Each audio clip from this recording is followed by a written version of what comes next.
bonjour, Marjorie Lombard, très contente de t'accueillir aujourd'hui, Marjorie. Bonjour à toutes et tous. Merci Nathalie. Je suis ravie d'être là et de vous rencontrer tous également. Alors, avec grand plaisir, Marjorie, tu vas nous parler aujourd'hui de psychologie positive, hein, on en a bien besoin, et puis tu vas nous montrer aussi comment on peut mettre en place des routines d'ancrage, comme tu les appelles. Alors, je vais, avant de démarrer dans le vif du sujet, te présenter. Tu es experte en reconversion professionnelle et en entrepreneuriat. Tu es la fondatrice de Dessine-moi une carrière et tu es conférencière auteure, entre autres d'un livre qui s'appelle Dessine-toi une carrière, qui est paru l'année passée, je pense, aux éditions Duno. Voilà. Alors, bien, démarrons vraiment dans le vif du sujet. Si je retrouve mes questions, tu vois, je m'en mêle les pinceaux. Ceci est bien du direct. Voilà. Alors, on parle donc, j'annonce qu'on va parler de psychologie positive. Est-ce que tu peux nous rappeler ce que c'est exactement? Oui, la psychologie positive, on pourrait aussi l'appeler la science du bonheur. C'est Florence Servan-Schreiber qui l'a décrit ainsi. Florence Servan-Schreiber est la personne qui a introduit la psychologie positive en France. C'est une discipline assez récente. Elle est née, elle a été formalisée en tous les cas en 1998 aux États-Unis, notamment par Martin Seligman et d'autres signataires d'un manifeste. Et ses fondateurs ont eu l'idée de créer cette branche, puisque c'est vraiment une branche à part entière de la psychologie, comme elle est enseignée à l'université, à la faculté. Et ces fondateurs ont eu l'idée de créer cette branche en se rendant compte que la majorité des études scientifiques qui étaient publiées en psychologie, relevaient de tout ce qui était maladie mentale, dépression, anxiété, pathologie. Et seulement très peu d'entre elles s'intéressaient à la joie, au bonheur et au bien-être. Donc, cette branche a été créée sur ce postulat qui est de façon scientifique, comment est-ce que les forces, les qualités, les valeurs permettent aux individus et aux communautés, hein, pas seulement les individus, mais les communautés également ensemble, de s'épanouir. Ok, génial. Très, très gai à entendre. Alors, est-ce que tu peux nous dire, est-ce que c'est la même chose que la pensée positive? Justement, non. Ça n'est pas du tout la même chose. Je sais qu'il y a souvent un amalgame qui est fait entre les deux. Et c'est pas la pensée positive, d'une part, parce que la pensée positive ne s'inscrit sur aucun fondement scientifique. Ça a été un courant, effectivement, dans le développement personnel, mais il n'y a aucune base scientifique à ce courant-là. Et en plus, la psychologie positive ne dit pas qu'il faut toujours penser, pas du tout. Non. Au contraire, la psychologie positive prend en compte les émotions, les pensées, mais toutes les émotions, toutes les pensées. Et parfois, lorsqu'il y a un événement qui n'est pas agréable, peut être considéré comme négatif, on a besoin de le traverser, on a besoin de le digérer, et donc on a besoin de laisser la place à tout ce qui peut être considéré comme inconfortable, neutre. Oui. Donc, la pensée positive qui consiste à dire que tout va bien, quelles que soient les circonstances, ça n'est pas du tout ce que propose la psychologie positive. Non. Et merci de préciser ça parce que pour l'instant, c'est important de pouvoir accueillir toutes nos émotions, de pouvoir, même si on reste optimiste, hein, puisque pour moi l'optimisme quand même est une belle compétence, ça ne veut pas dire pour ça qu'on est toujours joyeux, qu'on doit voir que le bon côté, etc. On peut passer par différents types d'émotions et je trouve que c'est vraiment important de bien remettre ça en place. D'où les good vibes, d'ailleurs. Hein, quand, Oui, oui, c'est fondamental. On sait aujourd'hui, hein, on étudie beaucoup plus les émotions dans le champ de la psychologie. On les étudie beaucoup plus qu'avant. Et on sait aujourd'hui que les pensées et les émotions sont liées. Hein, elles se nourrissent l'une l'autre. Et en ne laissant pas la place à l'émotion, hein, là on est dans cette période de confinement, on est dans cette période de crise. Si on ne laisse pas la place à nos émotions, peut-être de frustration, d'impatience, de tristesse, d'anxiété. On est vraiment dans une période qui fait que même tous les jours, on peut connaître ce qu'on appelle les ascenseurs. Hein. On peut en connaître plusieurs dans la même journée et on peut, plus que d'autres périodes de d'habitude, avoir une humeur qui est instable. Ouais, ouais. Mais c'est normal, ça fait partie de cela. Donc, c'est fondamental de laisser venir ces émotions-là parce que plus vite on les laisse venir et on les laisse cheminer, plus vite elles vont repartir. Et là, la partie du cortex, la partie du cerveau peut reprendre le rôle, peut reprendre le lead pour digérer tout ça. Ouais, oui, mais c'est important de le dire. Merci d'appuyer là-dessus. Alors, qu'est-ce qui fait que tu apprécies cette discipline, pardon, et comment tu proposes de l'utiliser au quotidien? Alors moi, je l'apprécie particulièrement. Il y a une composante, une anecdote, si je peux peut-être partager cette anecdote-là. Donc moi-même, l'activité que je fais aujourd'hui n'a pas été l'activité professionnelle que j'ai fait au début de ma carrière. Je me suis reconvertie professionnellement il y a 10 ans. Et au cours de cette reconversion-là, moi, j'ai changé du tout au tout. J'étais vraiment perdue dans mon ancienne vie pro et j'étais dans un brouillard vraiment, voilà, comme beaucoup d'autres. Et au cours de mes recherches, au cours de mes questionnements, m'a été offert le livre Les 3 kiffs par jour de Florence. Ouais. Et je ne connaissais pas du tout. Et à la lecture de ce livre, lorsque j'étais à peine à l'introduction, où elle dit en introduction comment est née la psychologie positive, pour moi, ça a été vraiment une ouverture des possibles, un tempérament plutôt optimiste, plutôt à essayer de me dépasser, à voir comment faire pour que les choses aillent mieux. Et en fait, j'apprécie cette discipline parce que je me suis rendu compte qu'il en existait une, que je n'étais pas toute seule. Hein. On parle de 10 ans en arrière, Internet, qu'il est aujourd'hui. Et je me sentais bien seule dans ma façon de voir le monde. Et là, je me suis dit, il y a une discipline basée sur des fondements théoriques qui explore cela. Et moi, pas tout de suite, mais ensuite, quand je me suis reconvertie et que j'ai su que j'allais accompagner les réussites professionnelles des entrepreneurs ou des reconvertis, ensuite, j'ai vu les liens et je me suis dit, je vais pouvoir aller chercher des fondements de cette discipline et l'injecter dans mes accompagnements. Donc, je l'apprécie particulièrement parce qu'elle est opérationnelle. Oui. Ok, génial. Est-ce qu'il y a des exercices en particulier que tu pourrais proposer à notre public qui pourraient faire du bien aux personnes qui nous écoutent actuellement? Oui. Le plus connu, celui que je pense, celui des 3 kiffs, celui qui a donné le nom au livre dont je parlais tout à l'heure. Les 3 kiffs par jour, il est basé sur le principe de la gratitude. Les chercheurs en discipline, en psychologie positive, suite aux recherches qu'ils ont fait, ils se sont rendus compte que la gratitude, le fait d'être reconnaissant, a un véritable pouvoir sur le niveau du bien-être. Et ils ont constaté qu'en exprimant notre gratitude au quotidien, la régularité est importante. Hein. Le fait de l'exprimer au quotidien permettait d'élever notre seuil de bien-être et sur une période assez courte. Il ne fallait pas attendre plusieurs mois pour observer un bienfait. Donc l'exercice, le premier exercice que je peux vous partager à vous toutes et tous, eh bien, c'est de tenir ce journal de gratitude. J'aime bien la forme écrite d'avoir un journal, et je ne parle pas de l'ordinateur, hein, je parle vraiment d'un cahier, d'un crayon. On sait que le fait d'écrire à la main active d'autres zones tout à fait. que celle avec l'ordinateur. Donc, les 3 kiffs par jour, le journal, moi, je vous invite vraiment. Je préfère le soir, mais après, tout le monde est libre de le faire au moment où faire. Mais chaque soir, au moment où vous êtes calme, peut-être avant de vous endormir, eh bien, juste sur votre carnet de gratitude, la date, pour les 3 moments, les 3 kiffs que vous avez envie de retenir de la journée. Vous n'avez pas besoin d'épiloguer, de décrire, d'expliquer. Juste nommer quels sont ces 3 kiffs, sachant qu'un kiff, qu'est-ce que c'est? Oui, voilà. Un kiff, c'est un moment de la journée qui est court, qui vous a donné un sourire, qui vous a ouvert le cœur. Et ça n'est pas un exploit. Ça n'est pas quelque chose de l'ordre de la compétition.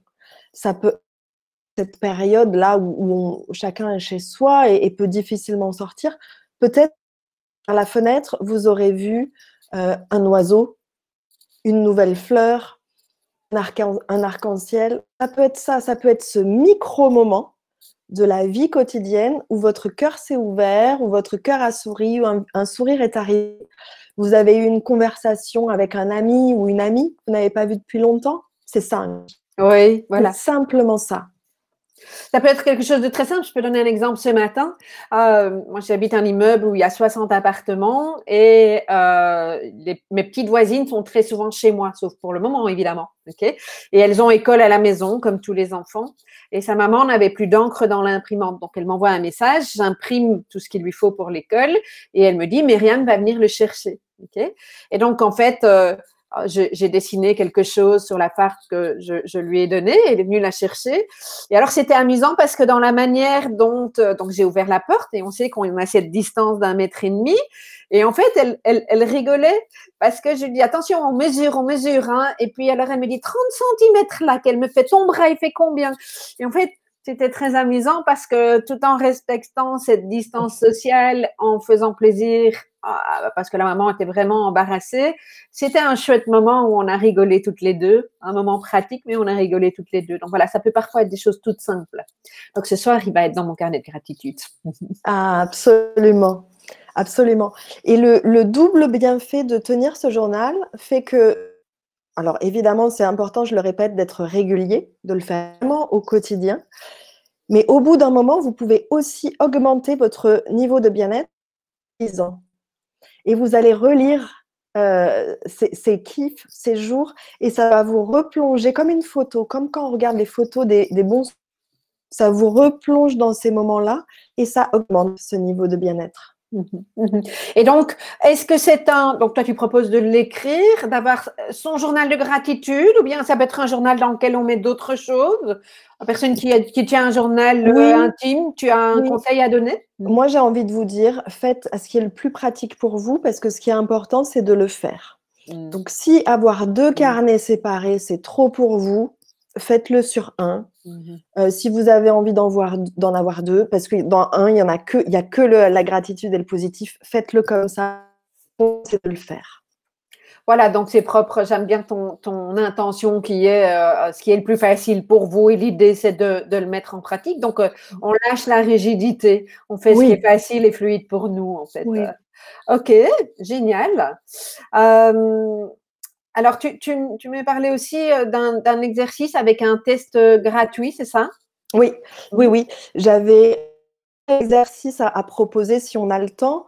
Celui-ci, c'est un exercice qui va vous prendre un peu plus de temps, mais qui peut être intéressant si vous ne l'avez jamais fait. C'est un exercice d'identification de ce que la psychologie positive appelle les forces de caractère. On peut appeler ça les valeurs, les talents, peu importe ici dans notre contexte. Et il est possible d'avoir accès à un questionnaire qui est gratuit et qui est en ligne. Tu pourras peut-être mettre le lien à la suite. Et il s'agit vraiment d'un questionnaire qui a été établi de façon universelle, ce qui fait que quelle soit votre culture d'origine, ces 24 forces de caractère qui sont analysées sont vraiment universelles, qu'on soit esquimau, européen, d'un autre pays. C'est ça qui est formidable. Et donc, vous allez pouvoir identifier quelle est votre combinaison, sachant qu'on possède toutes et tous ce panel de forces à notre actif, mais un peu comme dans un cocktail ou une recette de cuisine, on n'a simplement pas les mêmes quantités. Donc, vous pourrez faire ce questionnaire, ça prend, je pense, une quinzaine de minutes, tranquille à la maison. C'est gratuit, vous aurez les résultats en ligne et vous pourrez identifier quel est votre top 5. Moi, j'aime bien faire travailler avec le top 5 les forces qui s'expriment le plus naturellement dans notre vie, que ce soit au travail ou à la maison. Ce sont les mêmes de toute façon. Et une fois que vous aurez connaissance de votre top 5, évidemment, vous allez pouvoir lire les descriptions qui s'y rapportent. Et l'exercice consistera ensuite soit à l'échelle de la journée, soit à l'échelle de la semaine, selon ce qui est le plus facile pour vous. L'exercice va consister à mettre en action ces forces, ce qui va vous permettre de vous recentrer sur l'essentiel, de vous recentrer sur ce qui vous nourrit et qui vous fait du bien. moi, dans mon top 5, j'ai l'amour de l'étude et l'apprentissage. Je pourrais passer des heures à perdre la notion du temps. Je ne sais pas pourquoi je souris. Ah, voilà. Je Toi pense que ça aussi. pourra peut-être parler à une série de personnes qui nous écoutent. Oui, parfait. Et parfois, on ne se rend pas forcément compte que cet aspect-là, l'amour de l'étude et de l'apprentissage, fait partie de nos besoins fondamentaux, de nos forces et de nos valeurs. Et le problème, c'est que si on ne s'en rend pas compte, on a vite fait de se dire, je vais le mettre à côté, il y a d'autres choses à faire qui sont plus importantes. Il y a certainement des choses importantes à faire dans une journée et dans une semaine, évidemment. Mais c'est aussi important, encore plus dans ces périodes où nos habitudes, elles sont complètement mises à mal. Il n'y a plus d'habitude, en fait, hein, en ce Faut moment-là. réinstaller des nouveaux repères, c'est ça qui est parfois Exactement. compliqué. Sauf peut-être pour des personnes comme toi, je ne sais pas, mais pour moi, où j'ai déjà certaines habitudes puisque je travaille à la maison, mais néanmoins, il y a tout un réagencement, tout à fait. Oui, c'est ça. C'est ça. Et moi, j'ai cette facilité comme toi de travailler à la maison. Sauf qu'en ce moment, nous sommes 5 à la maison. Je ne suis jamais 5 à la maison. Donc, mon organisation est de toute façon, même en ayant l'habitude de travailler à la maison, elle n'est pas la même. Donc, c'est important de se recentrer sur cet essentiel qui est vous, en arrivant à identifier de quoi vous avez besoin régulièrement et de mettre ces forces-là en action. Comme je le disais, ça peut être dans une même journée, prendre votre top 5 et nourrir un moment cette force-là dans la même journée. Si c'est trop pour vous, faites-le à la semaine et une journée, chaque force et chaque talent. Faites votre combinaison, en fait. Oh, cool. Moi, je suis déjà impatiente d'aller faire ce test pour voir si je suis effectivement bien dans le bon axe de ces 5. On les appelle des qualités, c'est ça que tu as dit? Ou des Alors, forces? la terminologie les appelle des forces de caractère. D'accord, ok. Mais ça vient d'une traduction. Moi, je trouve qu'en français, force de caractère, ça sonne bizarre. Donc, j'appelle ça pour faciliter la pédagogie, j'appelle ça des qualités, des talents, mais on les appelle comme on veut. Ok, génial. Merci beaucoup pour cet exercice très concret donc à mettre en place. J'invite vraiment notre public à partager, si vous en avez envie, bien entendu, si vous êtes sur le groupe Facebook, à partager en dessous les résultats peut-être et comment vous avez décidé de mettre toutes ces forces de caractère ou qualités, peu importe, en application. Parce que je pense que ça peut être de belles ressources pour tout le monde de pouvoir échanger. Voilà. Ou si vous écoutez sur la chaîne YouTube, même chose, on peut échanger même chose en toute la vidéo. Super pour les exercices. Est-ce que je peux en donner un troisième? Oh, mais bien sûr, vas-y. Alors, cet exercice, il peut être plus compliqué, mais j'ai envie de le proposer quand même. Parce que une des trouvailles de la psychologie positive a été d'étudier la composition du bonheur, du bien-être. Ça peut paraître un peu fou d'essayer de faire ça, mais moi, parce que c'est fou, j'adore. Donc, ils se sont rendus compte que le bonheur, le bien-être relevaient une première composante, 50% de prédisposition génétique. D'accord. Ça veut dire que génétiquement, on est pour être apte au bonheur. Ce sont les personnes dites optimistes qui voient le verre à moitié plein. Ça, c'est une partie de la population. L'autre partie, c'est celle qui voit le verre à moitié vide et qui va plutôt avoir une tendance pessimiste face à ce qui se passe dans la vie. Et ça compte à 50%. C'est réglé au départ. Le bonheur, le bien-être est conditionné par cela. Ensuite, deuxième composante du bonheur et du bien-être, c'est les conditions de vie qui comptent à 10%. Donc, les conditions de vie, c'est ce qui est extérieur à nous. Est-ce qu'on est confiné ou pas confiné? Est-ce qu'on est à 5 dans une pièce ou est-ce qu'on est tout seul dans une pièce? Ça me paraît important, c'est pour ça que j'avais envie de le partager. Tout à fait, tu fais très bien. Donc, on le sait aussi parce que les chercheurs ont étudié les gagnants au loto. Les grands gagnants au loto qui gagnent des millions. Eh bien, ils se sont rendus compte que passé, je crois que c'est 3 mois, passé 3 mois, leur niveau de bien-être revenait à celui qu'il était avant d'avoir gagné. Donc, on parle beaucoup d'argent et de l'argent fait le bonheur et évidemment qu'il contribue, je ne vais pas dire l'inverse, mais pour moi-même étudier le sujet de l'argent et accompagner sur la thématique de l'argent, je sais que ça n'est surtout pas que ça qui va faire qu'on va être bien ou pas bien. Donc, 10%, deuxième composante, 10% des conditions extérieures. Il reste une troisième composante au bonheur et au bien-être qui compte donc à 40%, qui est nous-mêmes. Et on a cette part de pouvoir d'agir sur notre niveau de bien-être et de bonheur qui compte à 40%. C'est énorme en réalité. C'est un énorme levier, 40%. Hein. C'est ça. C'est ça. Et donc, je fais cette introduction pour introduire le troisième exercice, qui est celui qui consiste à voir le verre à moitié plein. Il y a des personnes, celles qui sont prédisposées à 50% pour être optimistes, ça va être facile de faire ça. Mais j'avais envie de le proposer parce que ça va être une gymnastique mentale. Surtout pour les personnes qui sont plutôt disposées à voir le verre à moitié vide. Je ne vous demande pas de croire à l'exercice. Je vous demande juste de faire l'exercice parce que c'est comme une gymnastique mentale. Ah ouais. Et donc, cela consiste, par exemple, prenez une journée parce qu'on sait aussi que l'esprit humain est composé de biais, ce qu'on appelle des biais, des erreurs de jugement.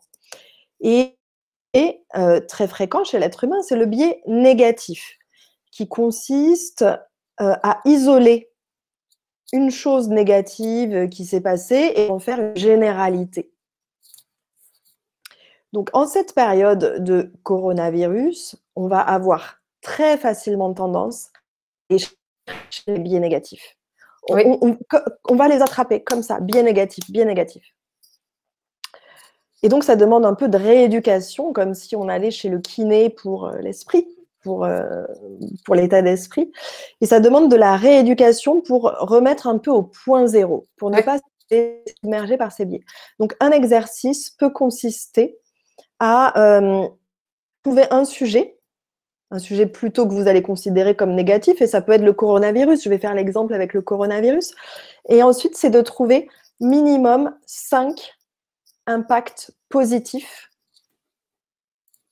envisagés. Waouh! Et si je prends l'exemple avec le coronavirus, je ne vais pas répéter tout ce qui est négatif, on le sait.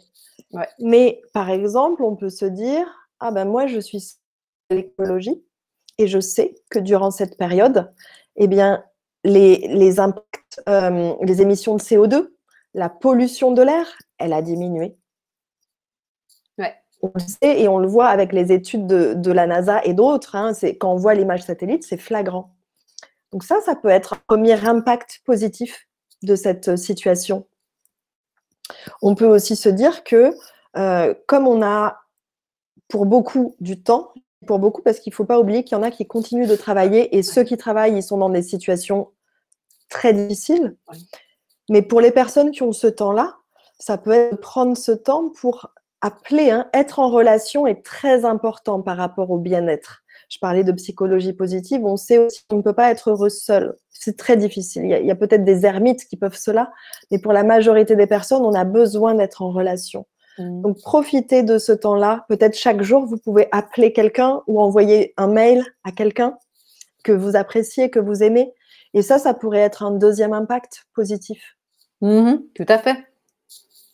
Donc voilà, le jeu est d'en trouver 5 à chaque fois. Tout à fait, super. Et d'ailleurs, même chose, je pense que tout le monde peut livrer des commentaires parce que oui, il y a aussi du positif dans cette crise. Ok, j'aime beaucoup tes exercices, Marjorie, c'est très chouette. Alors, quand on a préparé cette interview, tu m'as aussi parlé de ce que tu appelles des routines d'ancrage. Est-ce que tu peux nous expliquer ce que c'est qu'à la fois une routine et aussi l'ancrage? Parce que pour certaines personnes, ça peut être relativement nouveau. Oui. Avec cette première partie d'émission, on a surtout parlé de l'état d'esprit. Oui. Et les routines d'ancrage ont pour but de faire travailler plutôt le corps, on va dire. Plutôt le corps, ou en tous les cas, une autre dimension que celle qui est le mental. Et les routines, en fait, ce sont des habitudes. Ce sont des habitudes régulières. La douche est une routine. On a l'habitude, chaque matin ou chaque soir, en fonction du moment, d'aller à la douche. En Et on principe. l'oublie. En principe, oui. En principe. Mais je vais considérer que c'en est une, ou le brossage de dents, ou se nourrir. Tout à Donc fait. tout ça sont des routines. Ce sont des habitudes qui ont lieu régulièrement. Donc ceci est une routine. Et les routines d'ancrage, l'ancrage, comme son nom l'indique, c'est ce qui va ancrer. L'ancre des bateaux, c'est ce qui relie le bateau au sol. Et ce qui lui permet de ne pas dériver, de ne pas se perdre. Il a besoin de rester là où il est. Voilà. Ouais, de rester bien ancré, bien, oui, Exactement, ancré. ancré. Voilà. Et je travaille cette dimension avec mes clientes. Hein. Pour moi, c'est important de savoir bien faire tourner le mental, l'esprit, d'avoir des idées. Mais c'est aussi extrêmement important de savoir, tu as fait ce geste, hein, de savoir les mettre en acte, de savoir les porter sur terre. Et l'ancrage, ce sont toutes les pratiques qui vont nous permettre de garder les pieds sur terre et de ne pas laisser notre mental partir à la dérive. Surtout quand on est bien là-haut, je pense. Exactement. Donc, des routines d'ancrage, ce sont des pratiques, des habitudes qu'on va avoir régulièrement, tous les jours, pour s'assurer qu'on nourrit aussi notre corps, notre centre qui est à l'intérieur de nous-mêmes, et pas seulement l'esprit. Oui, tout à fait. C'est super. Et est-ce qu'il y a moyen que tu nous expliques un exercice en direct et qu'éventuellement on puisse refaire en réécoutant, j'imagine, la vidéo par la suite? Je vais vous proposer effectivement avec grand plaisir une sorte de méditation, visualisation qu'on peut faire très facilement chez nous. Et aussi, si parfois vous n'avez pas le temps de faire cette méditation précise, ou si vous voulez faire d'autres choses, on pourra, après la visualisation, parler d'une ou deux autres options qu'on peut faire aussi en plus. Ok. Je t'en prie, je t'écoute, je te suis. Alors, je vais inviter les personnes, elles peuvent le faire en direct. Toi aussi, Nathalie, hein, si tu dis, ou voilà, vous pouvez le faire en direct. C'est important que vous soyez assise. On va parler d'ancrage. Donc, vous pouvez d'avoir les deux pieds au sol, les jambes décroisées. Vous pouvez faire debout, ça marche aussi. Si vous êtes malade pendant que vous nous aidez, vous pouvez aussi le faire allongé. Hein. Si vous n'avez pas d'autre choix que d'être allongé, vous pouvez le faire quand même. Mais vous prendrez encore plus soin de faire ce que je vais dire par imagination dans la visualisation. Donc, peine debout, vous êtes debout et simplement position normale, les jambes le long du corps. Si vous êtes assise, les deux jambes décroisées, les deux pieds au sol et les deux mains posées sur vos cuisses, hein, tranquille, d'un côté à l'autre, naturel. En revanche, le dos légèrement décollé du dossier. Hein, vous n'êtes pas avachi ou… Voilà, vous êtes… Ce qui est d'ailleurs plus facile pour avoir les pieds par terre. Parce que si vous êtes plus sur le bord de la chaise, vous êtes plus dans l'axe, en fait. C'est ça. Donc, maintenant que vous avez trouvé votre position, garder les yeux ouverts et fixer un point droit devant, ou bien les fermer aussi, c'est comme il vous est facile. Donc, on va y aller. Hein. Vous prenez ce temps de trouver la position qui vous convient.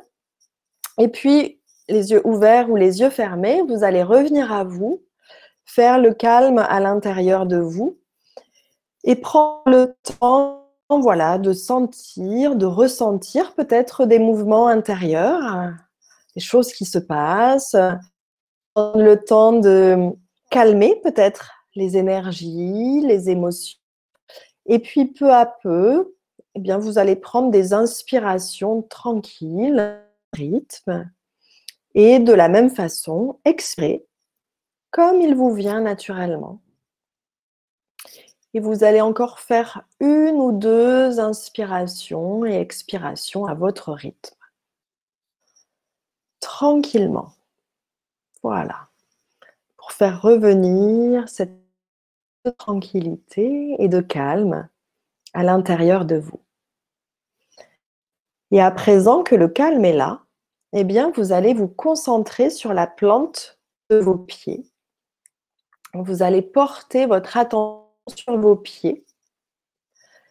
Et en fonction de votre sens dominant, vous allez pouvoir imaginer, visualiser, ressentir, entendre de chacun de vos pieds, faire pousser des racines. Vous allez imaginer des racines qui sortent de vos pieds, visualiser ou les ressentir.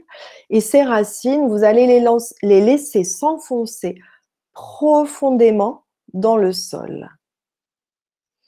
Et l'attention, elle est constamment portée sur la plante de vos pieds, dès qu'elle racines qui s'enfoncent profondément dans le sol. Et vous allez visualiser ces racines qui s'étendent encore plus. Elles ont à peine franchi le sol, qu'elles continuent de se déployer très très profond à l'intérieur de la terre.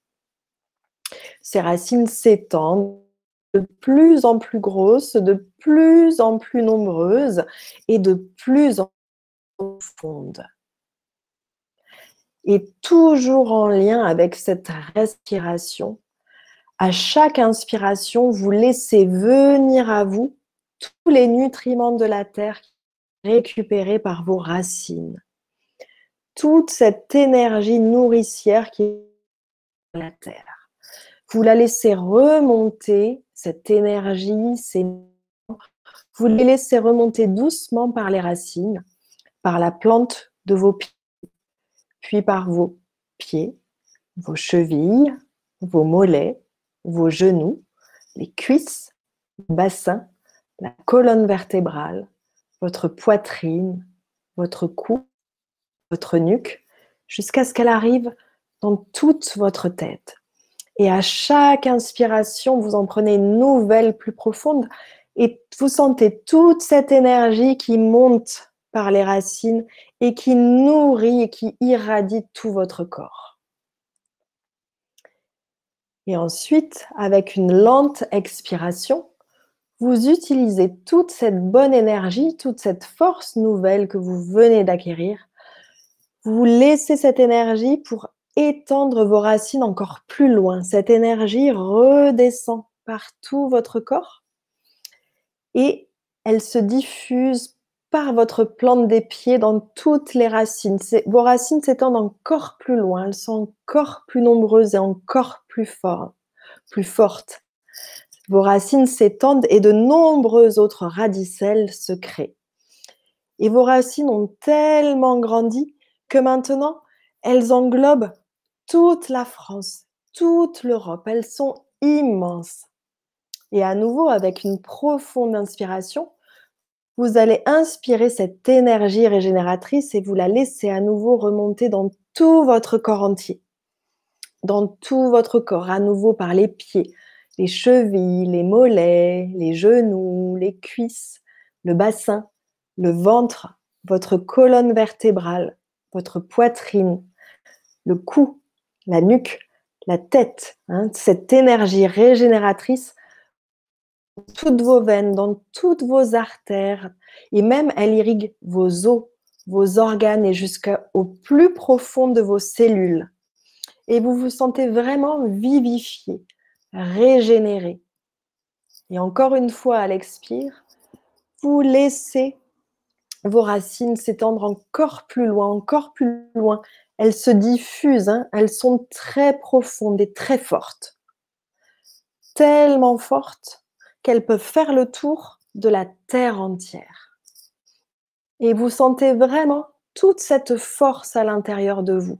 Vous sentez ces racines très puissantes et capables de puiser dans la terre nourricière qui va vous fournir toute l'énergie, tout le calme, toute la sérénité, l'ancrage, la confiance et la force dont vous avez besoin en ce moment.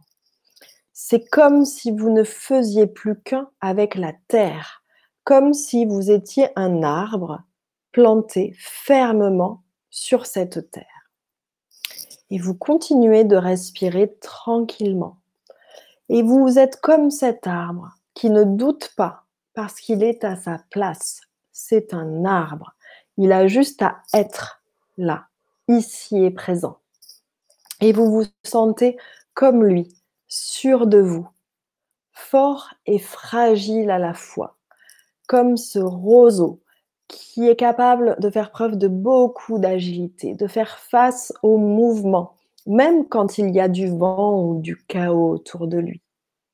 Serein en toutes circonstances, comme également ce chêne, ce vieux sage qui en a vu d'autres et qui est là, dans toutes les forêts de nos latitudes, pour faire son travail de chêne, pour être présent et là. Et vous continuez d'inspirer et d'expirer tranquillement. Vous laissez vos racines continuer à se renforcer et vous puisez toute l'énergie ou le calme et la tranquillité que vous avez besoin dans vos racines. Voilà. Vous continuez à ressentir cette force qui est à travers vous. Peut-être que si vous avez envie, vous pouvez lever les bras, ouvrir vos branches. Et si ça n'est pas possible pour vous, vous pouvez le faire en imagination. Laissez vos branches se déployer. Accueillir tout ce que vous offre cette terre nourricière sur laquelle vous vivez tous les jours. Et vous laissez vos feuilles onduler joyeusement au gré du vent. Vous pouvez imaginer les oiseaux qui viennent se poser au creux de vos branches. Et vous pouvez, si vous le souhaitez, avoir de la gratitude pour tout ce que vous offre la terre. Tout ce que vous offre la terre de positif, de nourricier, d'énergisant, de sérénité et de calme.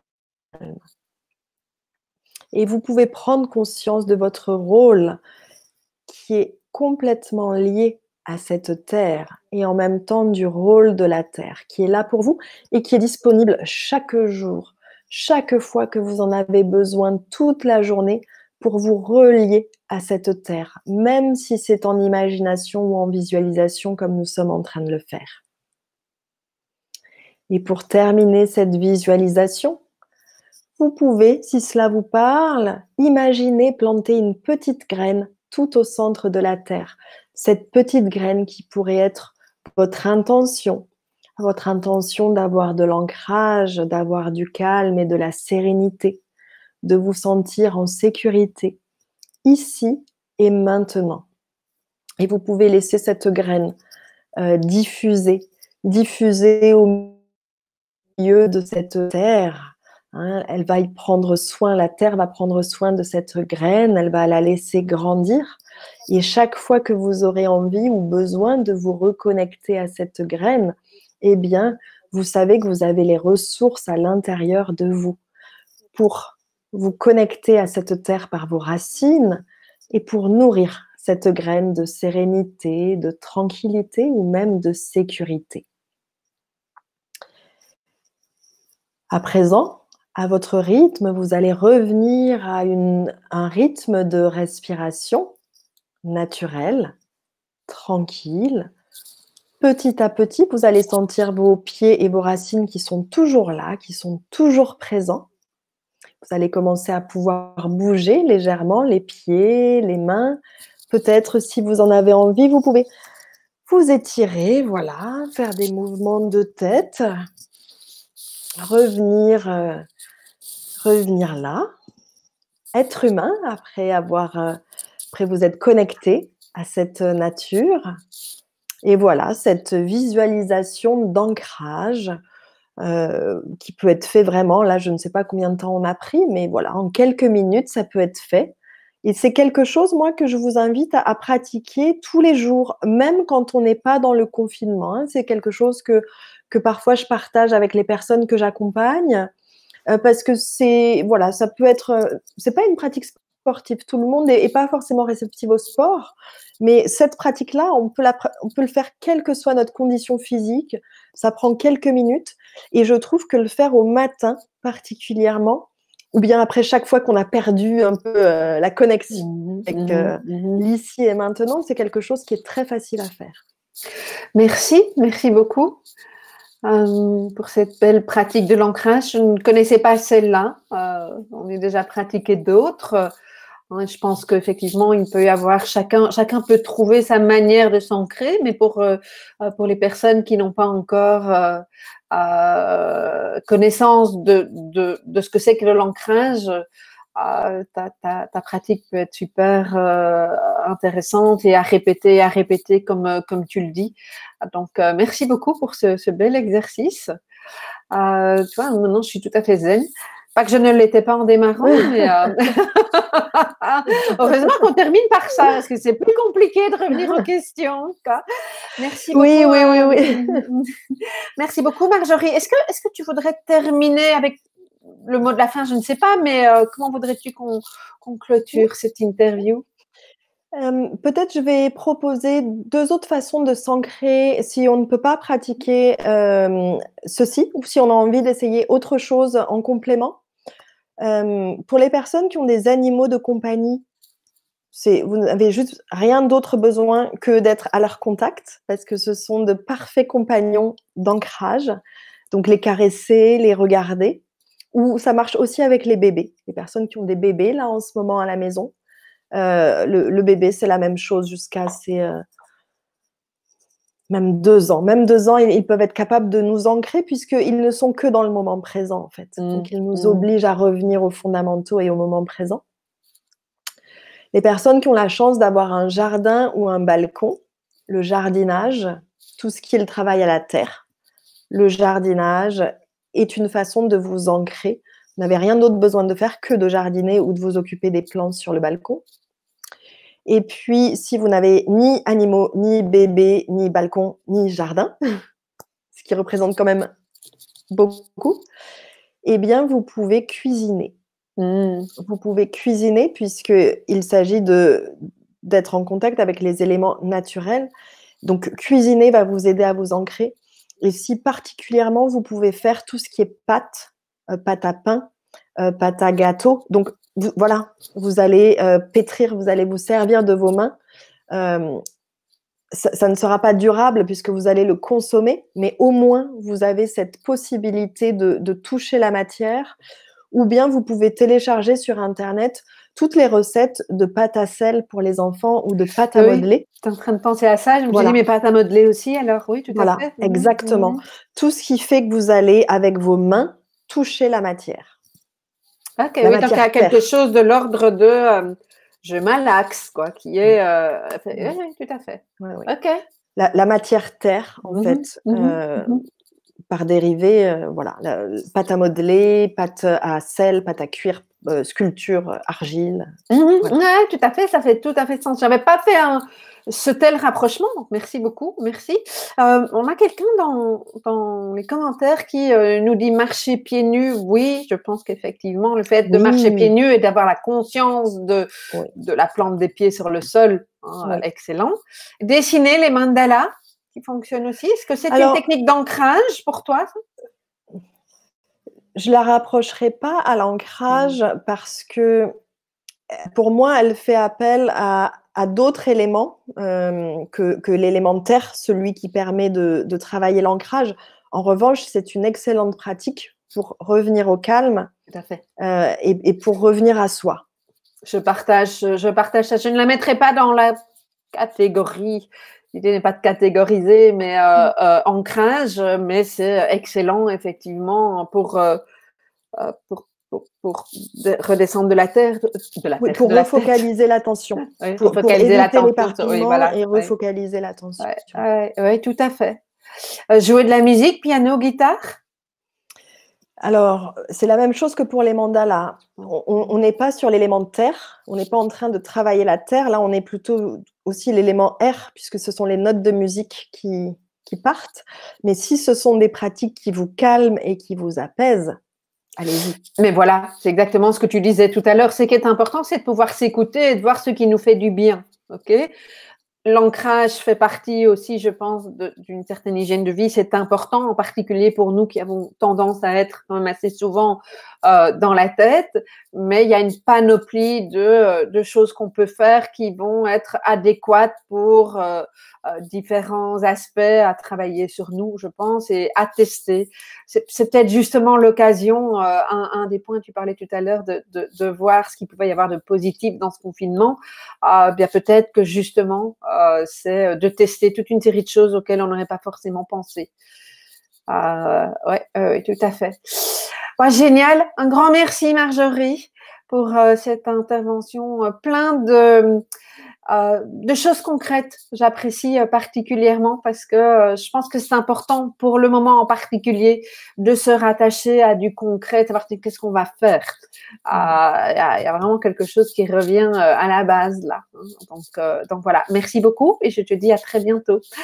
Avec grand plaisir, Nathalie. Avec grand plaisir. Au revoir à Au toutes et revoir à tous. À tous. bientôt. À bientôt.